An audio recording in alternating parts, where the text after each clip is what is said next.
ನಾನು ಇದುವರೆಗೂ ಆ್ಯಕ್ಟ್ ಮಾಡಿರೋ ಸೀನಲ್ಲೆಲ್ಲ one of my best and favourite scene ಅಂದರೆ ಅದು ರೀಸೆಂಟಾಗಿ ನನ್ನ ಕಿಡ್ನಾಪ್ ಮಾಡ್ತಾರೆ. ಆಮೇಲೆ ನಾನು ಅಲ್ಲಿಂದ ಹೊರಗಡೆ ಬರೋದಕ್ಕೆ ತುಂಬ ಸ್ಟ್ರಗಲ್ ಮಾಡ್ತೀನಿ, ಆಗಲ್ಲ. ಸೂರ್ಯ ಬಂದ ನನ್ನನ್ನು ಕಾಪಾಡ್ತಾರೆ.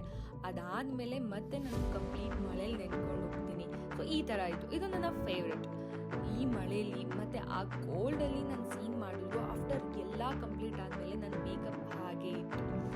ಸೊ ನನ್ನ ಸಿಂಪಲ್ ಡೈಲಿ ಮೇಕಪ್ನ ನಾನಿವತ್ತು